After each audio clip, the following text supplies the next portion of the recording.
Welcome back to the Ponca City Monthly Podcast. I'm your host, Andy, and this week we've got Kevin Emmons, who is a local multi-hyphenated business owner. He owns buildings, several businesses.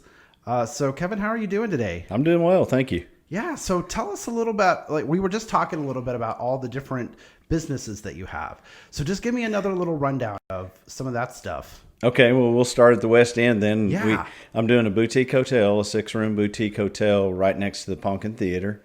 It'll be called the Grand Ghost, and the hotel, I'll get it up and running. It'll have a lounge in it as well, and then after I get it up and running, I'll redo the downstairs and put in a fine dining, probably steakhouse. So then we'll come down to 310 East Grand, which was the Axhole. And we closed it down doing a little bit of remodeling. My daughter is getting all the licenses in her name, and she's going to reopen it. And Dad's just going to be the landlord of that one. Nice. And then next door to that is Provisions, our coffee house and sandwich shop. And that is going to be Provisions by day. And then starting this Thursday, tomorrow, we are going to be Big Snake Barbecue in the evening for Thursday, Friday, Saturday nights, Nice. 4 to 9. So do that for a couple weeks, get the kinks worked out. That is also going to be the hub where we cook for an old gas station I'm remodeling on Highway 60 and Big Snake Road, and that we'll have food out there that will sell meals to go. All of our barbecue stuff out there. Nice. So then I own the Royalty Building here on the corner of 4th and Grand. It's just a retail space that I rent out downstairs, and then the upstairs has 27 offices that I rent out as well.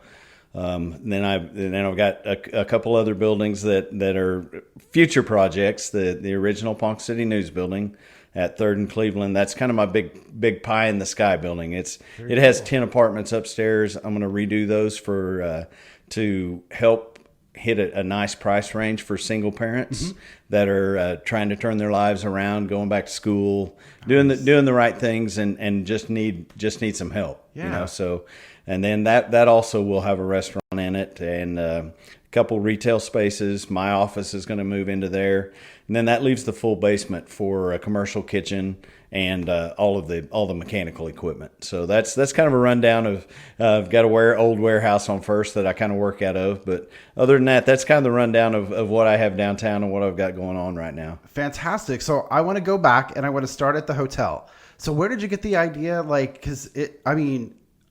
You've been working on that building, right? Because it was kind of a little bit of a dump. That building was actually covered up. The downstairs was in really great shape. It was the boardroom for the bank, as well as the trust offices were in there. But the upstairs hadn't been touched. I'm going to say 70 years plus. The building actually predates electricity downtown. Oh, wow. So the upstairs had just a couple wires that ran down the hallway to put lights in the rooms. But other than that, there were still gas lines because it had gas lights originally. Oh, wow. So, but the downstairs had been completely redone. Of course, I've taken out the suspended ceiling, so it kind of looks a mess, but it's really not in that bad a shape. It's just that the upstairs hadn't been used in years, and it was actually a 18-room hotel back in the day. So most people don't know it, but there were 15 upstairs hotels in downtown Ponca City. Okay. In the early 20s. As well as 2 full-blown hotels. Nice. So there were a lot of upstairs utilized as hotels. They were more of a boarding style. They each room didn't have a bathroom. You had shared bathrooms and showers. Okay. So it was kind of a scheduling thing that I can't imagine anyone would stay in a hotel now without those. But yeah. So I removed walls, kept a lot of the configuration the same. A lot of the original woodwork is still intact. Nice. It was actually just kind of a time capsule. Okay. So it's. So I'm thinking of a different building because I must be thinking because I was thinking of it. So the bank has always used that as lower. Okay. Yeah. I was thinking of a different building. Yeah. Because did you take the front of it off? I did. Oh, okay. Now, yes, the front. Okay. The front. I've restored the bottom of the front. Still have the upper part of the front to redo. But yeah, when the bank had that covered up and it made it look like it was just rest of the bank. Yeah, it was. They chipped off some stone and they removed brick, and so the upper part still has a little bit of work to do on it. The downstairs part is completely redone. But it was also completely missing. There was no storefront anymore. Yeah. There was no staircase from the front. There was no way to enter. There was just a little bitty narrow staircase in the back. It was the only way you could get to the upstairs. Wow. So like I say, it hadn't been utilized for at least 75 years. Okay. So, yeah. So when you walk into a building and it's maybe not perfect, how do you go about envisioning what it can become? Because to me, that's an art project. Yeah. I mean, that's So that's I'm a designer. That's what I went to school for. Okay. Actually, mechanical design. But that's just the way my mind works. Every building I've ever bought, when I walked into it, I knew immediately what I wanted to do. The picture of what it would look like when it was complete. Yeah. In my head, that's one thing I would usually have to sketch it out for my wife because she doesn't see those things. Yeah. But yeah, that's just the way my mind works. Wow. That's how I see it. So, I as an artist, sometimes I start with a blank canvas a lot. I'm a graphic designer, so I start with a blank page. But sometimes I can see, not sometimes, it's how I make my money. I see what's going to be on that page. Right. But yeah, sometimes it's really hard to convey to people like, hey, this is what it's going to become. Yeah. So yeah, that's an amazing talent, I think. Well, I think, I believe that each one of us is put on the earth to do a certain thing and that you're made to do that thing, and that's the thing that's going to make you the most happy. And I honestly believe that this is where my place is. Yeah. So why do you think that? Why did you pick? Are you from Ponca City? Yeah, I was born and raised here. Yeah. Okay. Yeah, So this is like hometown, part of revitalizing hometown downtown. Yeah. Well, when I grew up, downtown was, you didn't buy school clothes. You couldn't get shoes. All of your sporting equipment you bought downtown. So growing up, downtown was all of the retail. Sure. And then I saw the era of downtown move out into 14th Street and the strip malls, and just really get decimated. It's come back so much now that when I bought my first building, and it's only been 8 years ago, there were 25 empty storefronts from the railroad tracks to Fifth. Wow. And now we have 4. So, That's fantastic. And we've got a really, really great group of younger people, ones that are, a lot of them are my kids' age, Sure. so it's great for me to see the interest in downtown again and wanting to see that walkability. And everybody knows that it won't be that great big retail space anymore. Yeah. But we can be the entertainment and those things that downtowns are now, you go listen to live music, you go have a drink, you go have some dinner. So the next iteration for me is to have those nighttime restaurants. Okay. We need that for our next step in revitalization. Absolutely. And I would say the Axe Hole was part of that. So tell me a little bit It's about... actually going to be MJ's. That's what they're going to name it. It's going to be called MJ's, and Nice. it still will have it's a venue type space. It's an entertainment space. Mm-hmm. The Axe Lanes are actually coming out. That was kind of a fad, and it's faded out now. So more pool tables going in, more cornhole, more video game type stuff. So they're talking about maybe getting a golf simulator. So just some different entertainment. The intent is early in the evening, still be family friendly. It turns into a little bit more of a bar later at night, but still, that's the intent, is to be kind of a little entertainment place. And we our overflow, or maybe even if we get really busy with Big Snake Barbecue, that will be an outlet too, where you can order and eat over there. Cool. Obviously, we don't have our liquor license at Provisions. If you want to have a drink with your barbecue, you order it, we'll take it over there. So it's just a really convenient spot for us to have extra seating. Nice. So. And tell me about, how was that building also sort of That building was a mess. Okay. Yeah. Yeah. I didn't want to say like, was it a mess? And then he'd be like, no, we kept it really nice for. No, that building had a roof leak for years. Oh wow! And so I got it really inexpensive, but the first thing I had to do was put a roof on it.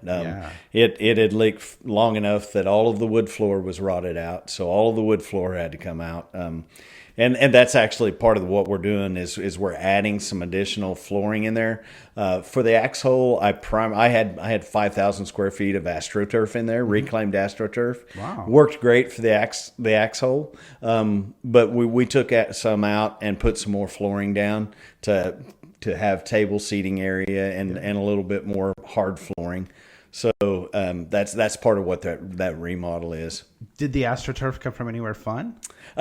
Actually, the AstroTurf came from a soccer field in Wichita. Oh, there you go. So no great story. No, not that I know of. It was just a cool soccer field that needed a new place to live. Yeah, it was fun, but like I say, it's kind of it was a fad type thing. So you move on. Yeah, absolutely. And so now let's talk about provisions.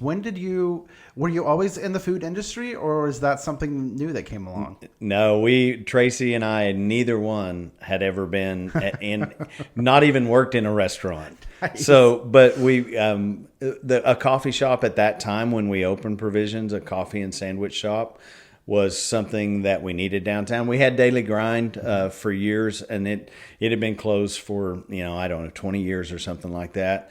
But we needed that type of shop downtown. So the business plan for it's a terrible business plan because it's a break even, sure. and so we opened as long as it pays the bills, it will stay open. Yeah. That's just one of those things that we had to have for downtown. So we opened. January of 2019. 3 months later, COVID shut us down. Yeah. So, but here we are. In 2025, still going. So, it's pretty exciting to have done it and with no experience other than what we gathered from other people. So, yeah, and I feel like I could totally be lying about this, and if I am, you can correct me. But the flooring in there, was that reclaimed as well, or is that brand new flooring? That is vinyl plank luxury. Oh, okay, that's luxury vinyl plank flooring. Was there something in there that was reclaimed? Well, there's actually the wall behind the counter. Okay, those panels that are in there are dressing room panels that I found in the basement of the Royalty Building from a Smitty's clothing store. Okay. It was a men's clothing store that was downtown, and they had these really cool raised panels that were the dressing rooms. And then there's some old doors up there that I took out of other buildings, and so that back wall is kind of just a mismatch of things that I reclaimed out of buildings. Nice, because the first time I went in there, the floor was the first thing I noticed because I was like, "This is really cool." Yeah, it was the perfect fit for what we wanted to do, but it is luxury vinyl plank flooring right out of a box. It looks like it was coated with 5 different paints, and scraped off, but no, it's right out of the box.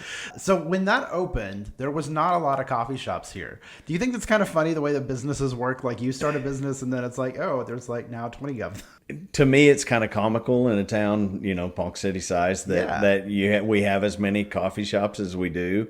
But the other thing is coffee shops on 14th Street that is not my demographics. That's sure. I don't pull people from 14th Street. Right. It's the people that are downtown. It's convenient too. So you know how it is. People shop within 2-3 blocks of their house if they can. Yeah. So and whenever I go into Starbucks, I'm not trying to be friendly. Yeah. I don't want to get out of my car and talk to people. But when I come to Provisions, I want to get out and have a nice lunch. And that's the experience we're going for. Is we want you. We've got the free Wi-Fi, so you can bring your computer in there and spend the morning. And if if you're remote work and you want to get out of the house for a while, come down there, have a cup of coffee. If you're still there at lunchtime, order you a sandwich. But that's what we wanted, is that feel of the downtown shop where everybody can gather. Yeah, so. And I think your sandwiches are very gourmet. Where did you come up with those ideas? All of the sandwiches are primarily Tracy's creations. Okay. We did it together. Went to food shows, picked out some things that kind of hit a place in Ponca that nobody else had. So it's just a lot of research and a lot of trial and error. So it's but we also, I mean, our barbecue is kind of going to be along the same lines. Ryan does all of his own spices. Mm-hmm. Everything that we do is really a custom thing. We've got a chicken millie rib that we're going to do, which is a tribute to the Blue Moon restaurant that used to be in Ponca City. Mm-hmm. That really, the rib, nobody's been able to copy it very well. I think I've got it down. I was able to do it on my wings, so I think I can replicate it on the rib. We've been playing with it, and I think I've got it now. And then I came up with one that has Ryan's spice on it when it goes in the smoker. And then we're putting a hot honey. It's just a Sweet Baby Ray's hot honey that we used on our wings. Uh-huh. Well, I slathered it on some ribs, and to be honest with you, that is probably the rib that I'm going to eat from now on. Nice. So and then Ryan makes a firecracker spice.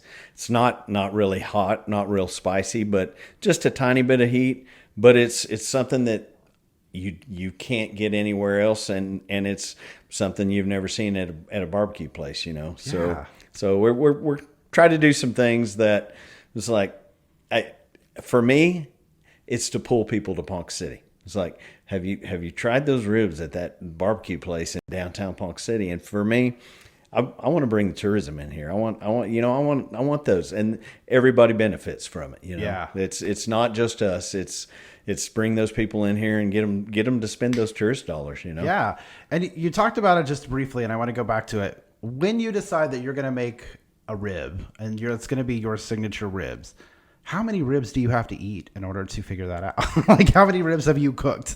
Well, we've probably went through, just Ryan and I have probably went through 6 or 7 slabs ourselves, playing around, and Ryan is the barbecue guy. He loves to do it. He's great at it. So Ryan's been playing around with it for a long, long time. I'll just put some coating on it after it's done, you know. And that's one thing that you typically, other than barbecue sauce, you usually don't see people mess with the ribs much after. Well, why not? You know, you do it with chicken wing, and that's kind of where I got it. It's like, why wouldn't you try it with a rib and see how, you know? And it, like I said, that's chicken millie, the Blue Moon. Is my rub. I love it. It was a traditional restaurant. You could only get that here in Ponca City. And like I said, when I did this hot honey rib, I'm probably going to switch. That's probably good. I took a sample over to Vortex, and they loved it. One kid said, "Well, I'm never going to cook my ribs again." So that right there to me is one of those things. You know, you play with it, you see if people like it. Now, I will tell you, it's probably a rib that you're either going to like it or you're either going to love it or you're going to hate it. Sure, it's like, no, this isn't a smoked rib, you know. Right. But to me, I think there's going to be a lot of people go for it. Nice. So do you have to worry about the wood or just stuff like that you put into it? Or? Okay, so that is something that I really need to really put it out there. Stuart Powell, president CEO of Cook Shack Smokers. Okay, I had that on my list, but I wasn't sure. He has no restaurant in town that uses his smokers at their facility. That's their primary means to cook.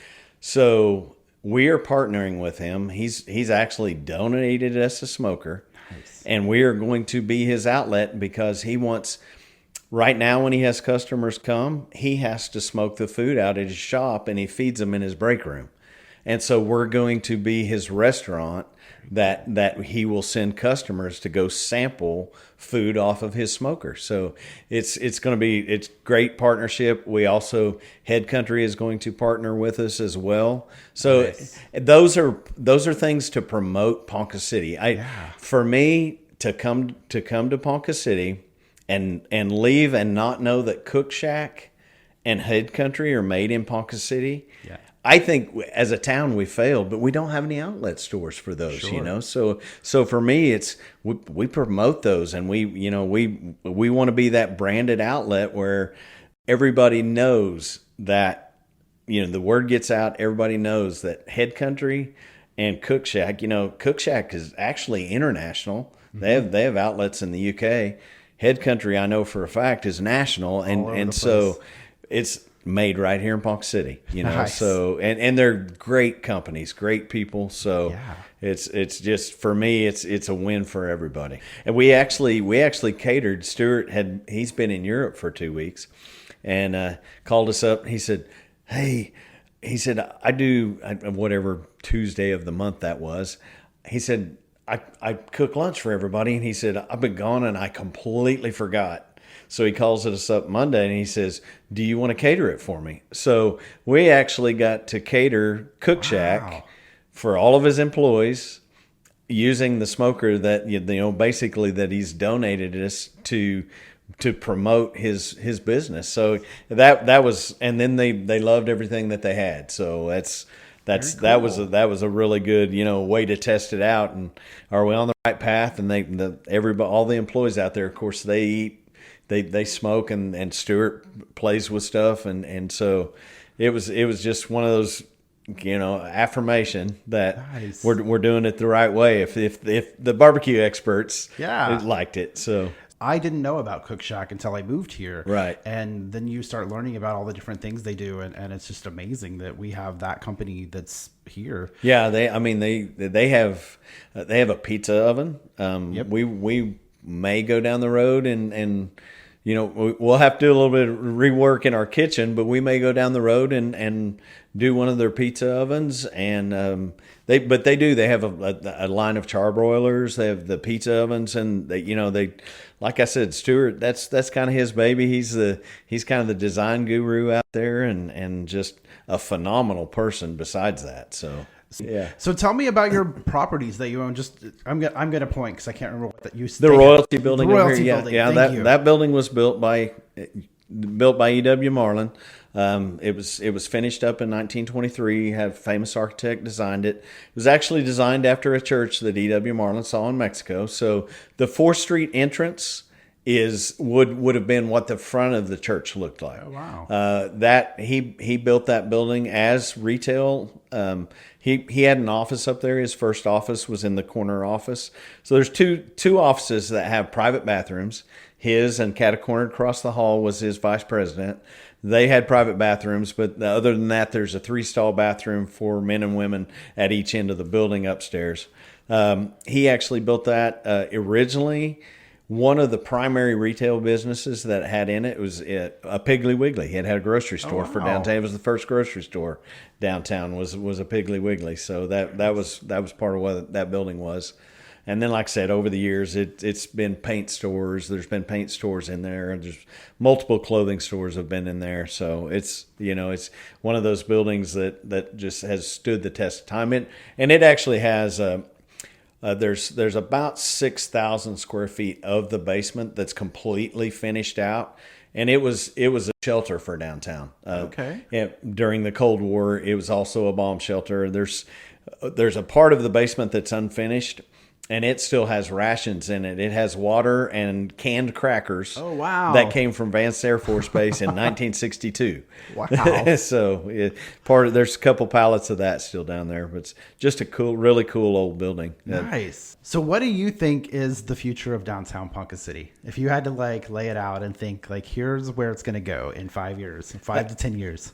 My vision of downtown Ponca City is that it's the entertainment hub, and it becomes the, if you will, the young spot, where we have more apartments downtown. You get those, and I work in downtown Tulsa, so what I see that lives in the apartments there are a lot of 25 to say 40-year-olds. They're out walking their dogs. They're so for me, it's to get the living down here, and then to have the places that you can walk to in the evening, that the restaurants, the bars, the live music, just kind of, for me, it's an entertainment hub is what I see. That's my vision. That's what I intend to help create. Yeah. So that's kind of what I see is be kind of that young hip spot, I guess, if you will. Yeah. So that's what I would like to see is, and hopefully that we get the train through here and we come, and even if we don't, I want downtown to be that spot, like some of the really popular downtowns. People go where the tourists go. Yeah. So Ponca has a lot of things going for it to bring tourists in. With the mansion, Ponca Lake Park, Wentz Camp, all of those things have been underutilized for years because we didn't really need to develop our tourism industry. What town do you know of in Oklahoma that's a little over 24,000 people and has 2 beautiful golf courses? I mean, that's unheard of. Yeah. A lot of towns with 24,000 people don't have a golf course at all. We've got 2 beautiful ones. We've got a beautiful city lake. So let's develop some of those things. Kind of for me, the sailboat side of Ponca Lake is that's one of those things that people don't sail a lot anymore. So what could we do with that? Could we put one of those big jungle gym islands out there, and it right below the campground, and what can we do to bring people in? So absolutely bring that outside money in as well. So yeah. Also, I don't know if we mentioned it on the podcast, but I know we talked about it before, is the ghost aspect. Yeah. I would love to do a ghost tour of downtown, because you've got the Pumpkin that has ghosty stuff. Yeah. And, I mean, I'm sure all of these we've buildings... got the funeral, the old funeral home. Yeah. I actually had, there's a ghost hunter in Pawhuska. Nice. Her and her friends came over to the Grand Ghost 3 weeks ago, and they were gonna stay up there. They went in the upstairs. We're gonna stay up there for an hour. Hour ticks off, and then another hour ticks off, and then another hour ticks off. So they finally left and shut everything up and all of that. So I texted her. I said, "Okay, did you get anything?" And she said, "Oh yeah." She said, "We've got a lady," and she said her name's either Sarah or Savannah Brown.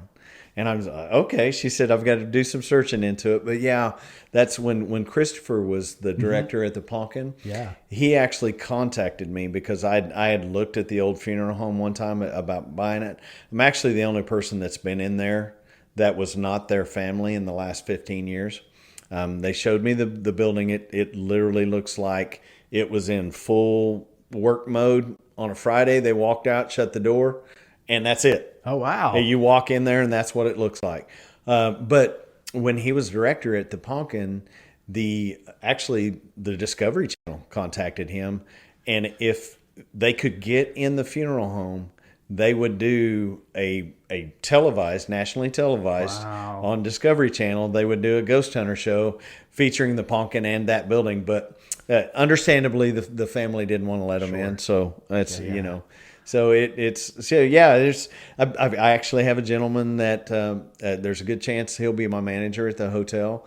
It's kind of he has some actor in him, right? He's done some ghost tours. He calls them spirit walks. Yeah. But he's done them in some of my buildings, and he's got one of Barney's that he was doing it in. So yeah, there's definitely I want to promote that aspect of maybe we can be the ghost capital of the United States. Who Wouldn't knows? that be fun? Yeah, I think that would be great because then we could go out to the Marland and walk around yeah, there exactly. And well, and so the lady that came to the Grand Ghost went to the mansion. They weren't giving tours, so she's going to come back and do that. But she travels all over the United States. So it's going to be, she does a podcast, I believe her page is called Spooky Okie. Okay. So it's a really cool deal. But yeah, it's just one of those things. Just grab onto some of those things that have worked in other towns, and we already have some ghost stories. So it's kind of like when I first started investing in downtown Ponca City, it was there was nothing going on, right. Really. So people, okay, do you know something? Or are you crazy? I said, well, it's got to be the latter because I don't know anything. But I bought within like 2 years, I bought 5 buildings. So everybody's like, okay, what's going on? What's going on? And like, I don't know. I said, so finally I started saying, well, do you know why Nashville, Tennessee is the country music capital of the world? I said, no, why? I said, because somebody wanted it to be. Yep. Absolutely. That's what it boils down to. I mean, just like Las Vegas, here you got a city out in the middle of a desert that everybody flocks to. Right. So. Yeah. So you just gotta put the flag in the ground and say this is where it's gonna be at. Yeah. All right, Kevin. Thank you so much for coming in and talking to us. And we're gonna hope that maybe you'll come back and tell us more stories about downtown. I'd love to. I'd love to come back. All right. Thank you so much.